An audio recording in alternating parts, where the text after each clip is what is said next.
This is 6 Minute English from bbclearningenglish.com. Hello, I'm Alice, and this is 6 Minute English. Welcome to Rob, who's joining me today. Hi, Rob. Hello, Alice. Today we're talking about female-only carriages on trains. These are train carriages which are only for women. We don't have them in the UK. No, we don't. But there are quite a few countries which do have female-only carriages for commuters. It's to help women from being bothered while they're travelling, to stop sexual harassment. Can you guess which of these countries have female-only carriages already, Rob? I'll give you a choice of 4. Canada, Japan, Egypt or Germany? I'll have a think and tell you at the end of the programme. Why is this in the news? It's in the news because women in Jakarta, the capital of Indonesia, will now be able to travel in female-only train carriages.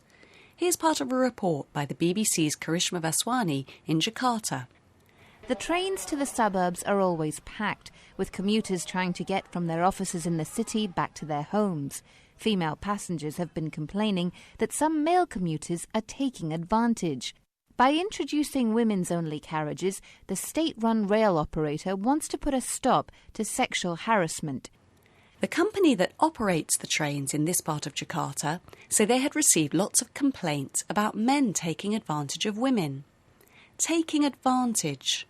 That's a polite way of saying some men were touching women or banging into them on purpose on crowded trains.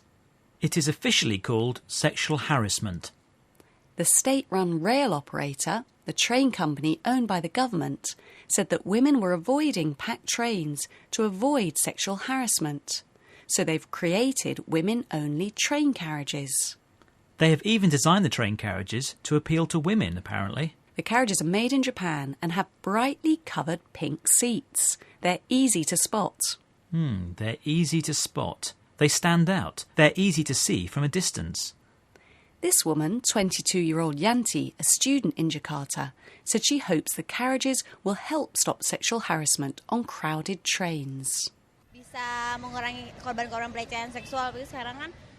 Hopefully this service will be able to reduce the number of women who become targets of sexual harassment on the trains. Sometimes there are men who bump and push into us on purpose, and they take advantage of the cramped conditions. But there must be other ways to stop sexual harassment. We have to try and raise awareness about the issue as well. So Yanti said the carriages are part, but not all, of the solution to prevent sexual harassment on the train. Yes, she said that it's important to raise awareness about the issue of sexual harassment as well. To raise awareness. That's a useful phrase. You often hear it when people want to talk about difficult issues. Issues which are difficult to discuss. We also heard the phrase taking advantage again. Yanti said that some men take advantage of the cramped conditions on the train to bump or push into women on purpose. On purpose. That means you do something deliberately. The carriages are full of people. They're very cramped. He did it on purpose. She did it on purpose. It wasn't a mistake. They did it deliberately. Sexual harassment is a difficult issue to talk about. Some countries have laws which make sexual harassment illegal, especially in the workplace. What's the official definition of sexual harassment, Rob? Well, the United Nations Development Fund for Women defines sexual harassment as unwelcome or unwanted verbal, non-verbal, physical or visual conduct based on sex or of a sexual nature, the acceptance or rejection of which affects an individual's employment. That's quite complicated. Verbal means spoken, so sexual harassment can be language too, not just physical touching. Unwelcome verbal, non-verbal, physical or visual conduct. Visual. It means it could be a look from somebody that is unwanted as well. That particular definition of sexual harassment is just about women at work, but it can happen in other places too. Yes, and remember it's not just women who can be sexually harassed. There are also many legal cases where men say they've been sexually harassed at work or in other places too. Men can be victims of sexual harassment too. So Rob, have you thought about the answer to my question? Which of these countries already have female-only train carriages? Canada, Japan, Egypt or Germany? I'll have to have a guess. Is it Canada and Japan? The answers are Japan and Egypt. Female-only train carriages were first introduced in Japan in the year 2000 during the busy end-of-year festive season when lots of people had been celebrating.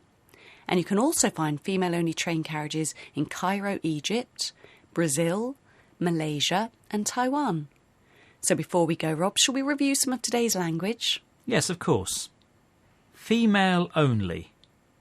Carriages. Commuters. Sexual harassment.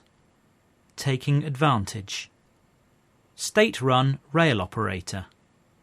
Easy to spot. To raise awareness. Cramped. On purpose.